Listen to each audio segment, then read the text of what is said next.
আমার এই জায়গা থাকা অসুবিধা হয়েছে। আমার রান্না করে খাওয়ার মতন জায়গা নাই। আমার হাসিলে পানি, ঘরে পানি, পায়খানা টায়খানা সম্পূর্ণ ডুবে গেছে। ছাল পাল বাইরে বাড়াতে পারতেছে না। ঘরখানে যে একটু খারাপ থাকতেছে ওকিরপুর, তাও থাকার মতন পরিস্থিতি নাই। এইসব দুয়ারে বসে থাকা হচ্ছে আমার। এই জন্য আমার খুবই অসুবিধে। আপনারা এখন যা হয় তাই করেন। ইঞ্জিনিয়ার সাহেব যখন এই পাকা রাস্তাটা করে যখন আসছিল, সে সময় আমি বলছিলাম যে আপনি 1 কিলোমিটার উপরে আমাদের রাস্তাটা দিলেন, একটা জায়গাও পানি নিষ্কাশনের কোনো ব্যবস্থা করলেন না। এখন প্রাকৃতিক বৃষ্টি এটা মাঝে সাঝে হবেই, এরপর থেকে বাঁচার উপায় কি আমাদের? এর জন্য সুষ্ঠু ফয়সালা যদি করে দেয় যে এবার যে পানিটা বাড়ছে, এরকম পানি আমি কখনোই দেখি নাই এর আগে, কখনো এরকমভাবে পানি যেরকম জলবদ্ধ হয়ে থাকে। আমরা বৃষ্টির পানিতে আমরা বাড়ির থেকে বাড়াইলে 1 হাঁটু পানি আমরা কিভাবে বাড়াবো? আমরা ড্রেস ভিজে যায়। স্কুলে যাওয়ার সময় বৃষ্টি আসলে একবারে ভিজে যায়, গা পা ভিজে যায়। স্কুলে গেলে সবার ড্রেস ভালো থাকে, আমার ড্রেস খারাপ। আমরা কিভাবে যাব? এই পানিগুলো বেরিয়ে গেলে ভালো হয়।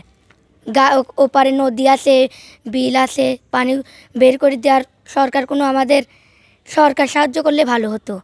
বসুন্ধরা টিস্যু, অশুদ্ধতার বিরুদ্ধে এক বিন্দুও ছাড় নয়। অসুবিধে আমার বাড়ি ঘরে পানি, আমরা রান্না করতে পারতেছি না, চালপাল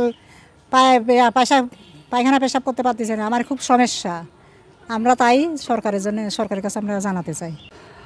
বৃষ্টির পানি বাড়িঘর ডুবে গেছে, আমরা চলাফেরা করতে পারছি না, রান্নাবান্না করতে পারতেছি না, ছালপাল স্কুলে দিতে পারতেছি না, সাপ পোকা মাকড় সব কিছুর ভয়।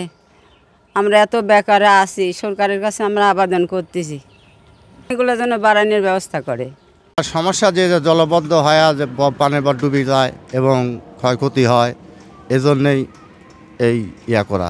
এবং জলবদ্ধ হয়ে আমার যে পানির বরের ক্ষতি মোটামুটি লাখ 4 টাকার ক্ষতি এবং ক্ষতি হয়ে যায়। আমি মালিক রনি, রুলভা গ্রামের বাসিন্দা। এই দেখেন এটা আমার বাড়ি।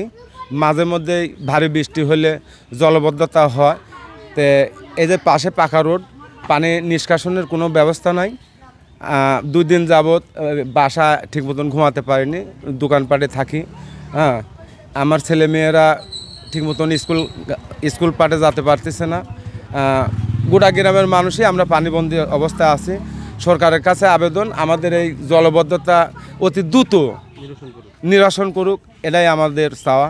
আমাদের এই রোলভা গ্রামটিতে এরকম কখনো হয়নি এর আগে, এবারই প্রথম এত জলাবদ্ধতা হয়েছে।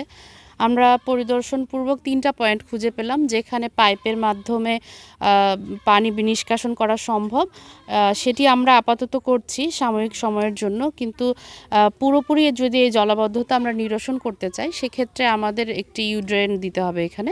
আমরা এবারের এডিপির বরাদ্দ থেকে সেটি দিব আমরা স্থানীয় লোকজনের চাহিদার প্রেক্ষিতে, যাতে এখানে আর জলাবদ্ধ পরিস্থিতির সৃষ্টি না হয়।